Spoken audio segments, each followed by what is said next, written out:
Howdy folks, hope you're all having a good one, and welcome back to World of Warships with Rear Admiral Jingles. We've got a domination battle here for you today on the Sea of Fortune map, and the matchmaker's up to its old tricks. One of the teams has 2 aircraft carriers, and the other one does not. Fortunately for Hot Sauce for breakfast here, his is the team that's managed to sneak an extra aircraft carrier in under the radar in the shape of the Kearsarge, the hybrid battleship. So that's really bad news for the destroyer on the enemy team. Actually, looking at the matchmaking, it is a bit lopsided in more than one way. Not only does Hot Sauce's team have 2 aircraft carriers, they also have 2 destroyers. The enemy team only has 1. They've sneaked in an extra cruiser. One of those cruisers in particular is going to be on a bit of a roll, the enemy Albemarle. There's also no radar in this battle, which, again, it's not really that much of an issue for Hot Sauce. He's in a battleship. But I'm sure the 2 destroyers on the team are going to be very grateful of not having to face 2 aircraft carriers, but also not having to worry about any radar. Hot Sauce is in one of the new Japanese battleships. This is the Yumahari. It's tier 8. Hot Sauce says he doesn't really like these new Japanese battleships very much, and the only reason he's playing the Yumahari is because he needs to farm potential damage taken for a dockyard project, and this is one of the only battleship lines that he hasn't finished. So that's the reason why he's in the Yumahari today. Now, if you're looking at this ship and thinking, this looks a lot like a Congo, except with 16-inch guns, well, congratulations, because that's more or less exactly what it is. It was a development of the Congo, but then halfway through development they decided actually no, and they changed direction, and what they ended up with was the Amagi class of fast battleships, or battle cruisers, depending on how you define them. So this is sort of a what-if project. The Yumahari is armed with 8 410mm guns in 4 double turrets. They have pretty good shell velocity. They're very accurate. They actually have the same accuracy as the Yamato. And the ship also comes with an enhanced spotter plane consumable, which when used not only increases the already pretty impressive 22.8 kilometer range of the guns, but also improves the accuracy as long as the consumable is active, and it also has a fairly short cooldown. This means that the Yumahari is your fairly typical Japanese sniper battleship. Fires his opening salvo at the enemy New Orleans over there. And you can see, well, I mean, I don't think that was anything to do with the aim, but the New Orleans realised it was getting shot at and turned to avoid the incoming fire, which is fair enough. With 410mm guns, that makes this ship a really good cruiser killer, because they will overmatch 27mm of armour, which pretty much means every single cruiser in its matchmaking spread, with 1 or 2 notable exceptions. But it also means a lot of the battle cruisers in the battleship lines too, and some of the battleships, particularly the tier 6 and 7s. So this is a very, very dangerous ship to be on the receiving end of. Second salvo out against the New Orleans. Yeah, there we go. 10,000 damage. Oh, I did mention at the beginning that the enemy Albemarle was going to be on a bit of a roll. He's just managed to get himself a detonation on the friendly Fenyang, so the team are down 1 destroyer. And the enemy team are also flipping 2 of the cap circle. Oh, there's the broadside we were looking for. Gets a full salvo out against the New Orleans. Come on, baby. Yeah, there it is.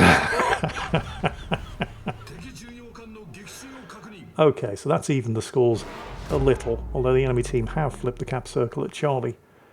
Oh, and the usual replay bug is in effect here. The scores are flipped. At the moment, the enemy team are on 289 points, but since they have a cap circle and Hot Sauce's team do not, they're going to start slowly creeping ahead. So we've established that the Yumahari can dish it out, and the enemy New Orleans just discovered that one the hard way. What it cannot do, however, is take it. We mentioned that the Yumahari's 410mm or 16-inch guns are particularly dangerous against, well, a lot of the battleships in its matchmaking spread and all of the cruisers, with 1 or 2 notable exceptions, usually the Russians. But the Yumahari's own armour plating on the bow and stern, it's got some shots out there against the North Carolina. Oh, and the enemy Akazuki just nuked the friendly Shimanto, putting the enemy team even further ahead. How are those shots looking on the North Carolina? Yeah, not bad. But here comes the Bismarck, and the Bismarck is going to be a problem. Although, yeah, Hot Sauce didn't take too much damage from the initial salvo, and I don't think he's inside the Bismarck. No, he is inside the Bismarck's secondary range. The reason this is going to be a massive problem is because while the Yumahari's 410mm guns can overmatch up to 27mm of armor plating, when the Yumahari is subject to return fire, it can be overmatched by 15-inch guns or higher. And yes, that includes pretty much almost every battleship in its matchmaking spread, and definitely includes the Bismarck over there, because the Yumahari only has 25mm of bow and stern plating, and pretty much all of the plating everywhere else is only 32mm. And so German battleships, like the Bismarck, which not only has significantly more health, the Yumahari only has 62,000 hit points, its 15-inch guns can overmatch the Yumahari's plating and citadel it from the front or rear, and its secondaries with their quarter caliber penetration can also do a lot of high explosive damage. Things just got even worse. I mentioned the Albemarle was going to be on a bit of a roll. He's just killed the friendly Littorio. Hot Sauce's team are down to less than 200 points. The enemy team are up to 445. This is a really bad situation for Hot Sauce to be in. He's getting shot at from across the map by the North Carolina, but it's the Bismarck who's the significant and immediate problem. He's kind of lucky that the Bismarck hasn't really managed to land a solid hit on him with its 15-inch armor piercing, although not through lack of trying. Oh, the Fiji on the team just scored a kill, although, you know, they've still only got half the points of the enemy team and they still don't have any cap circles. Fortunately, the North Carolina just missed. And because the Bismarck is chasing him nose in, which of course is the reason why Hot Sauce is, oh, here comes the 15-inch armor piercing again. And again, he's missed. But because the Bismarck is chasing him nose in, which of course is the reason why Hot Sauce is primarily using the high explosive here, and he's set a couple of fires. But chasing Hot Sauce nose in like this, oh, and the team have just lost the Fiji, means that the Bismarck doesn't have clear firing angles for any of its second. Oh, it does now. Oh, there go the rear turrets. Yeah, that hurt. That hurt a lot. Calculated risk. Hot Sauce is turning to get all of his 16-inch guns firing, and the Bismarck, in order to get the rear turrets firing and bring its secondaries to bear, is exposing broadside. Now, we are probably not going to citadel the Bismarck, thanks to the turtleback armor, but that doesn't mean it isn't going to take huge chunks of armor-piercing penetration damage. Rear turret, got him. It did cost him 2/3 of his health. That was way too much like a fair fight for anybody's comfort. But he was pretty much committed to winning that one-on-one. I mean, there was no assistance from the rest of the team here. Well, with the exception of the Sturdy over there, who's only just gotten close enough. Oh, hello, North Carolina. That's a nice, big, fat, juicy broadside you've got. There goes the spotter plane. I believe that's now 10% better accuracy, as well as the... Yeah, there we go. 132,000 damage. The enemy team still have double the points, of course, and they now have not one but two of the cap circles, and they're flipping the third, although it's the North Carolina over there in the Alpha cap circle that's currently doing the flipping, and, well, he's constantly getting reset every time Hot Sauce fires his guns. And he's going to continue carving that North Carolina up as long as he refuses to angle against these 16-inch shells. Now remember, it doesn't really matter that much whether or not Hot Sauce angles. I mean, yeah, you see what, yeah. It kind of does and it kind of doesn't, because the North Carolina's 16-inch guns can overmatch his bows and citadel from the front. Oh, he's been pinged. Submarine, oof, not good. It still pays to angle against incoming 16 or 15-inch armor piercing in this ship, because you present a narrower target and any shots that miss and don't overmatch the bows will be deflected by the belt armor. Oh, those torpedoes are looking really bad. And yeah, he is now down to, well, he was down to 1,600 health right after the torpedoes hit. Oh, and the enemy Indomitable has just leveled the aircraft carrier playing field by sinking the Kearsarge. They're down to less than 200 points yet again. The enemy team have tripled the score, and any second now, all three of the cap circles. Hot Sauce for Breakfast had the heal running, so he is able to recover a little health. He's now up to slightly more than 8,000. Oh, he's got a beautiful broadside shot against the Auckland there. That looked like too much lead. Actually, no, that looks really, really good. That looks like it's going to be bang on target. That was bang on target. There's the high caliber award. His third kill and 154,000 damage done. Oh, let's pray the North Carolina stays unlucky with its accuracy. Oh, and it missed with every single shot, and the Sturdy took him out. Nice. There is an enemy submarine there, though. There go the depth charges. Oh, and there it is. Well, the first set of depth charges are going to miss. The second set, probably not so much. Now, the enemy submarine is below periscope depth, so it doesn't actually know where Hot Sauce is, and the friendly Sturdy just uses submarine surveillance. There's a couple of depth charge hits. There's no real reason for that enemy submarine to surface and become vulnerable to these guns, because it's got a ton of reserve battery power. Oh, the Albemarle. 8-inch high explosive going for Hot Sauce. Depth charges going for the Sturdy. He gets the return shot off. Double Citadel. Kills the Albemarle. There's the Confederate award.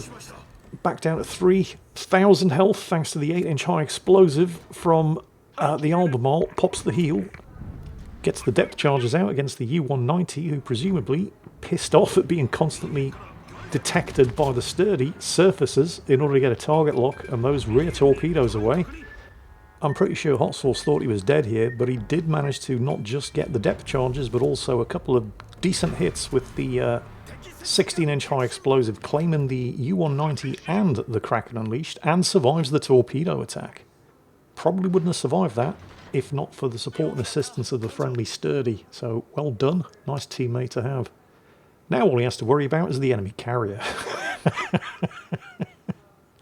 Because you know that you are now, I mean, it's fair. Here come the rocket attack planes, because he is on low health, and he is flipping a cap. Yeah, there goes the damage control, because he cannot afford to have a fire. Not when he's on less than 10,000 health.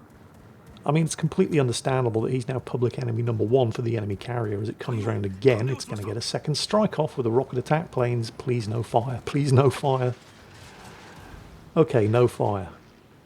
I mean, even though the Shiratsu U over there is flipping the cap at Charlie, and it's probably less than 10 kilometers, or in other words, inside torpedo range of the enemy carrier, but the carrier is definitely focusing Hot Sauce for breakfast, which, like I said, is fair. He is flipping a cap, although it's just blown its opportunity to get a good reset off. He's going to get away with it and flip this cap circle. But he's in an extremely thinly armoured battleship. He's a massive target. He's easier to hit. And with only 25mm of bow and stern plating and 32mm of deck plating, those rocket attack planes can do a fair amount of damage. He's got some shots out from the front turrets. 2 hits, 1 penetration, 1 ricochet. There go the dive bombers, and there's the fire. Oh, this is really, really bad. He's got the heal running, which is going to take the edge off the damage. But that fire is going to last for 47 seconds. He's got 12 seconds to go before the damage control comes off cooldown. He's down to 3,000 health. He thought he was dead at this point, and it's not hard to see why. And there's the damage control. 2,851 health.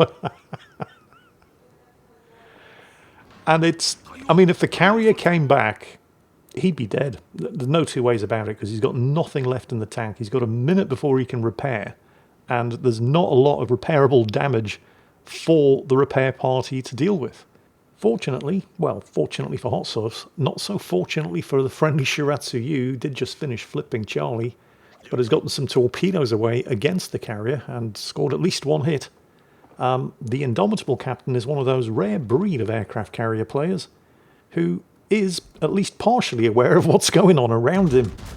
Although it took a close call from a couple of Japanese torpedoes for him to realise that, oh yeah, there's an enemy destroyer right next to me.